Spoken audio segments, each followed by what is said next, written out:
This is Kardec Radio for Teens. Important life-changing events as seen through the Spiritist perspective. Now it's time for real-life dilemmas experienced by teens themselves. The Diaries of Belinda and Alex with Carol Correa.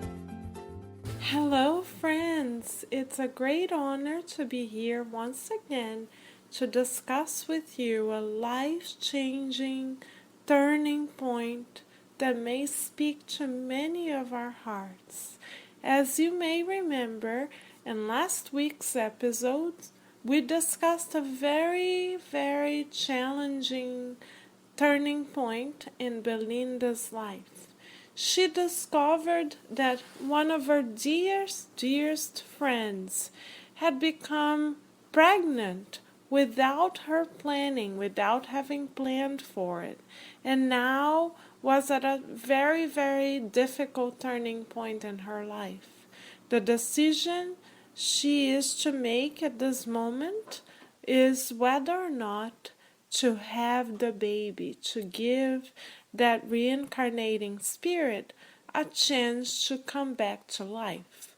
A question that Marianne, Belinda's dear friend, and all of us may want to bring up to discussion is, now that we know that every physical body is connected to a spirit, in other words, now that we know that pregnancy is the process through which all of us have reincarnated on this earth, or through which our spirits become visible because they are covered by a beautiful and blessed physical vest, we may want to ask ourselves or meditate upon, when exactly does this connection between spirit and body and physical vest actually occur?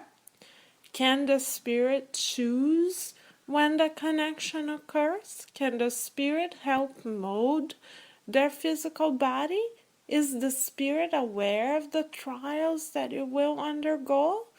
And should or should not, or could not, mothers and fathers have the same respect for babies in the gestational phase, that is fetuses, and a child that is already amongst us in the physical world?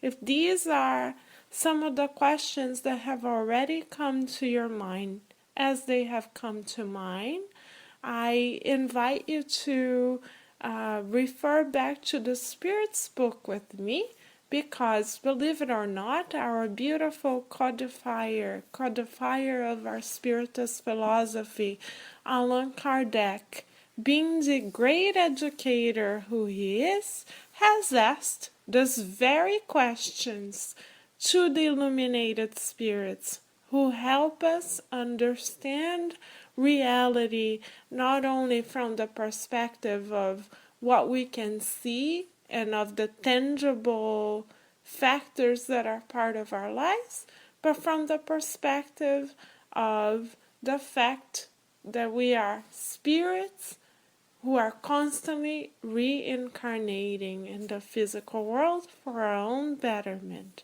Isn't it wonderful, dear friends, that Kardec, as a great educator, asked all the million-dollar questions that we have in our minds? Isn't it wonderful and consoling to know that he shared and still shares the dilemmas and turning points that we may face together with us?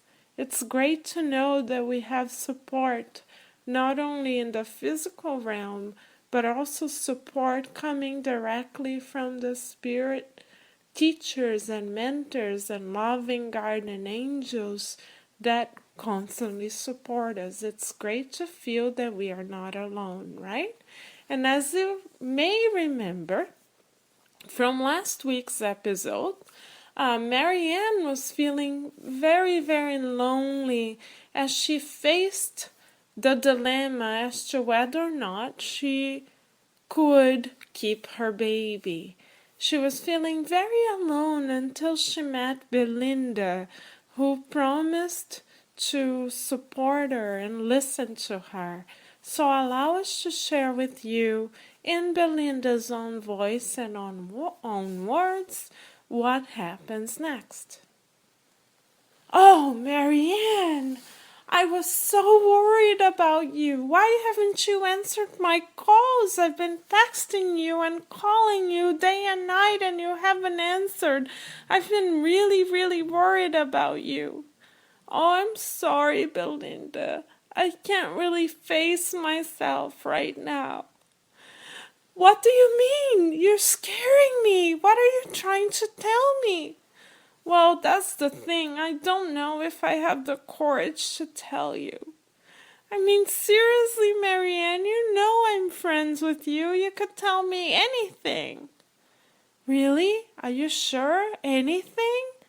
What I'm about to say may change your opinion of me. I don't know if you're still going to have me as your friend or not. Are you sure you're ready for this? I'm ready for anything, Marianne. Come on, that's what friends are for, right? To be there for each other. For goodness sake, tell me, what is it?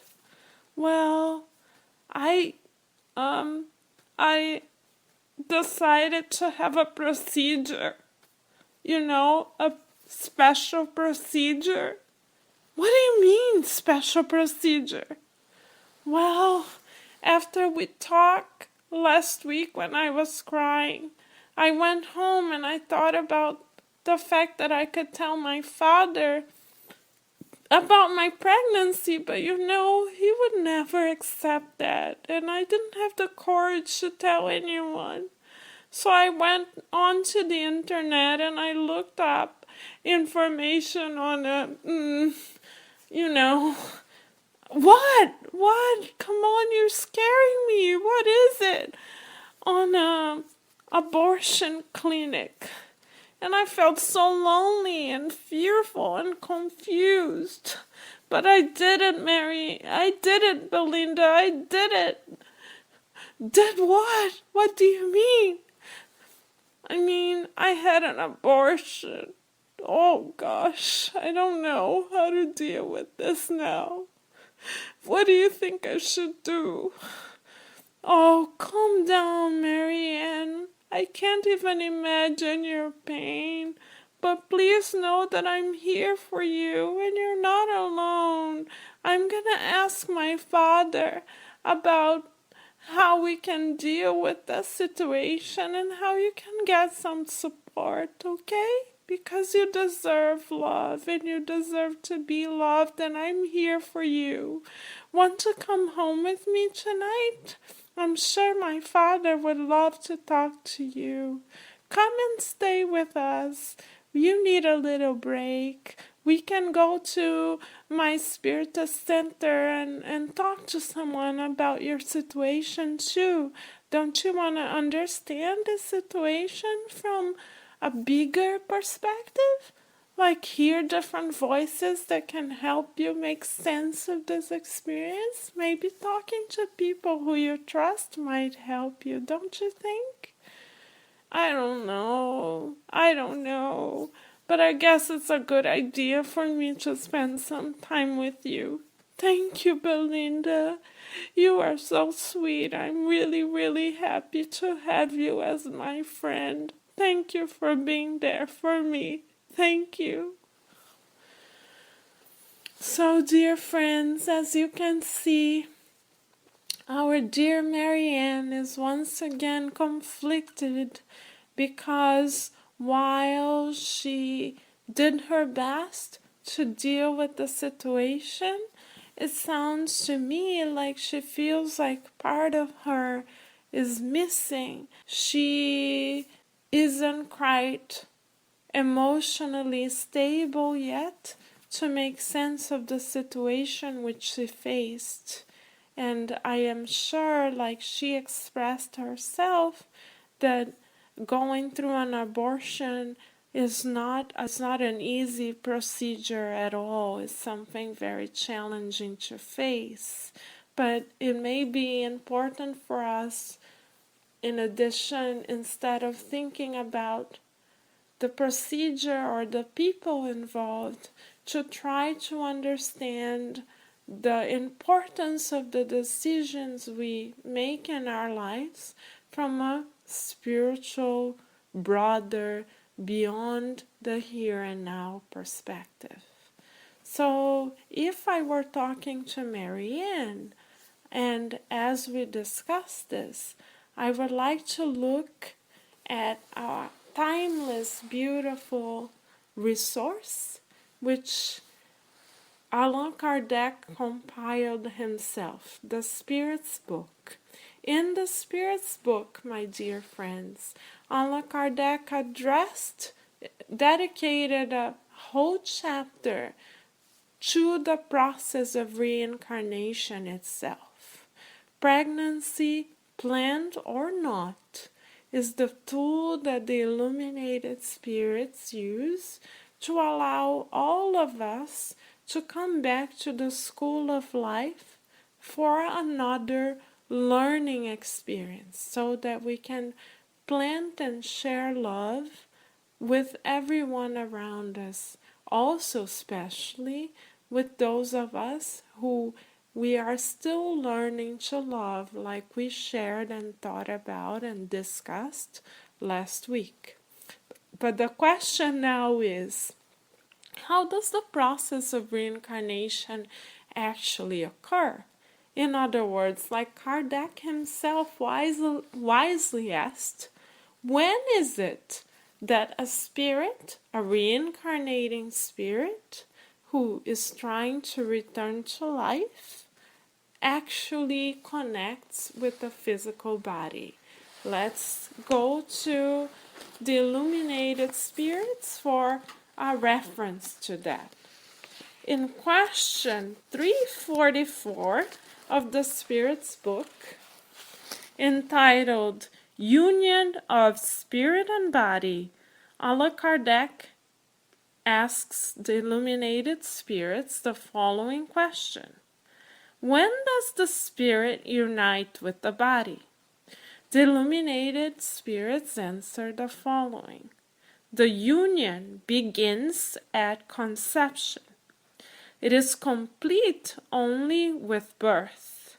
From the moment of conception, the spirit assigned to animate a body is united with the body by the perispirit, which brings the spirit and body closer and closer as the moment of birth approaches. When the moment arrives, the infant cries, announcing that it is now among the incarnated spirits.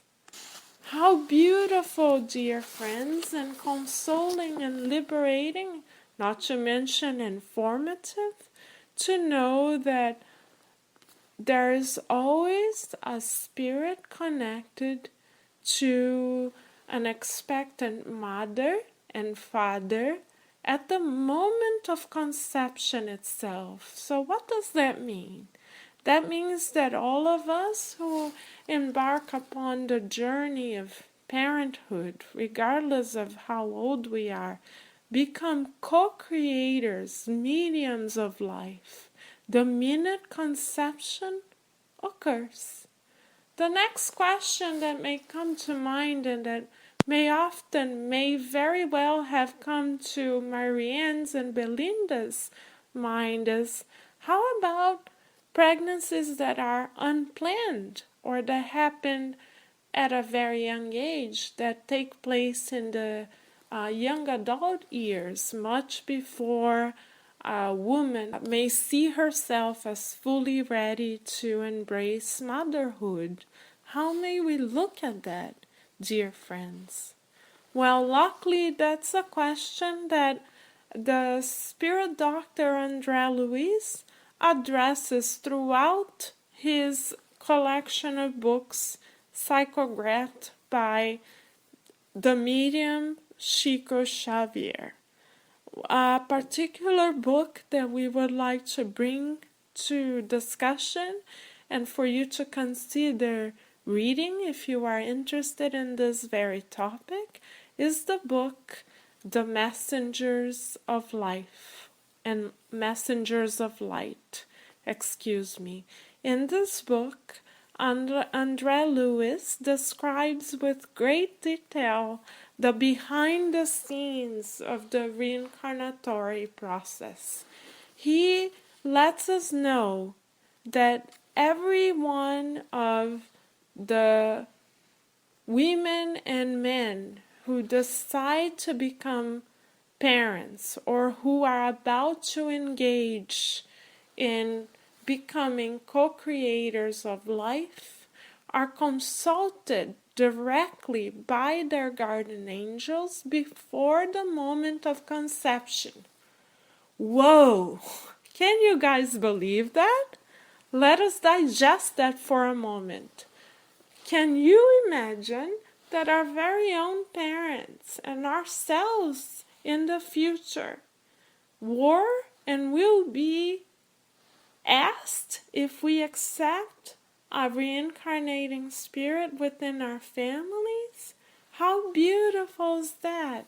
To me, that is a sign of love from God, because God truly respects our choices, right? Though we may not be aware, fully physically aware, though we may not remember the conversations that we have with our spirit mentors or guardian angels, they are often the ones who bring new family members to us even before they come to earth, even before they become part of our family. Isn't that beautiful that we get to know them even before they are a direct part of our lives? I think that's amazing. In the book Messengers of Light, Andre Luis describes the case of a reincarnating spirit who directly came to his prospective parents to talk to them about the possibility of becoming their children. The mother in that story, dear friends, immediately accepted that child with open arms. But the father, the prospective father, had difficulty accepting that incarnating spirit as a potential son, because they had faced many difficulties and carried many difficult and heavy emotions in their hearts for each other. Can you believe that? So, did you know what happened? Want to know what happened? The guardian angels brought that prospective child to the parents many, many times. They underwent therapy in the spirit world. Can you believe there are therapists in the spirit world? Wow, so many beautiful resources we have available to us, right? And after many sessions of therapy, the father, the prospective father, finally accepted that spirit as his son. It was only then, beautiful friends, Andre Luis describes in the book Missionaries of Light, psychographed by Chico Xavier, that that spirit was able to connect to his physical body at the moment of conception. So though on the surface that pregnancy seemed to be completely unplanned on the part of the parents, in the behind the scenes there was a lot of therapy, a lot of healing, a lot of planning, a lot of open and loving conversation taking place even before the parents were aware of the pregnancy, so as to allow the process of reincarnation to be as fruitful and as smooth as it possibly could be. How beautiful is that, right? So based on that hopeful note, I would like to share with you another important question that Kardec brought to the attention of the illuminated spirits. This question is question 360 of the Spirit's book. Question is as follows. Is it rational to treat the fetus with the same respect as the body of a child that has lived? The answer, what do you think, my dear friends? If you are curious, look at the answer together with me. The answer coming directly from the illuminated spirits is, in the one as in the other. Meaning, both in the fetus, in the case of the fetus, and in the case of an incarnated or living child, recognize the will and handwork of God. These are always to be respected. Oh, dear friends, isn't it beautiful to know that all forms of life deserve respect in the eyes of the illuminated spirits? It's beautiful to know that we have that constant source of love moving us forward in all phases of our lives, even in the phases when we are most fragile, like in the phase of pregnancy, when we are not even visible or sure of ourselves as we embark upon our new existence. So I would like to share with you a little scenario that our dear brother and medium in Brazil, one of the greatest mediums of all time, who had a very charitable heart, Chico Xavier, shared with his friends. In the case of whether or not we are wondering if we should keep a pregnancy, go along with that pregnancy or terminate it, Chico invited us to think of the following scenario. Imagine this. Imagine that you are the very spirit who has prepared yourself for very many years to reincarnate.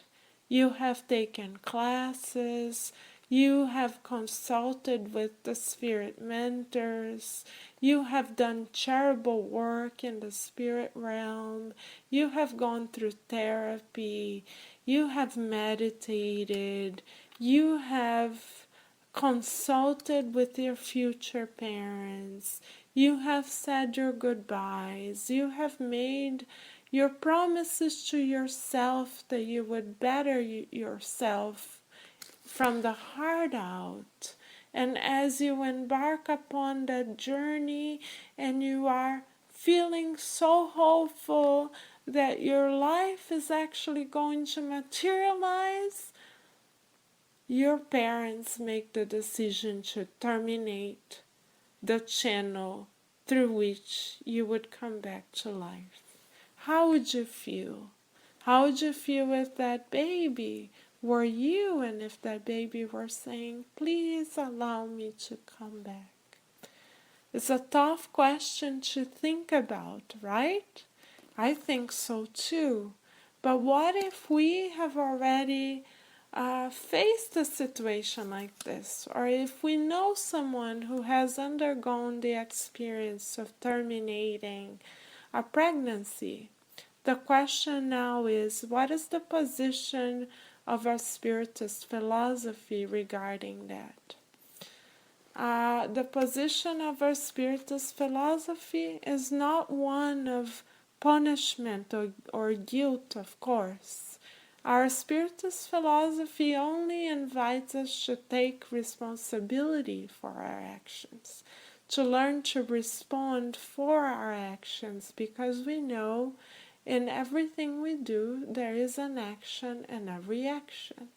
But are we to be condemned? No, our very own guide and model, Jesus Christ, has said, "Those who have no sin, let them cast the first stone." So therefore we are not to be stoned or stone one another. Quite the contrary. Love, in this case, is the answer. If we want to learn to love life, we can help others who lack the the opportunity to meet their basic needs.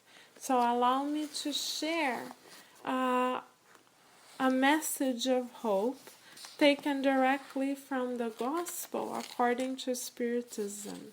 Yet again, coming from the illuminated spirits. The illuminated spirits never condemn us, quite the contrary. They invite us to love. So let us hear their words as a consoling, uplifting, encouraging message to all of us. In chapter 11, entitled Love Your Neighbor as Yourself, the illuminated spirits share the following uplifting message with us. They say, "Esteemed fellow students, the spirits who are here present say to you through my intermediary, love with all your hearts, so that in turn you too may be loved." This thought is so completely just that we find within it everything which can console and alleviate the trials of each day.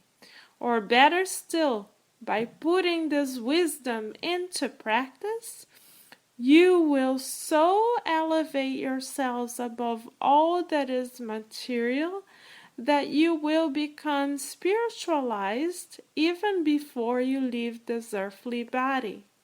As the study of spiritual matters has developed, your understanding of the future, of one thing you can be sure: you are progressing in the direction of God, and you will see fulfilled all the promises which correspond to the aspiration of your soul.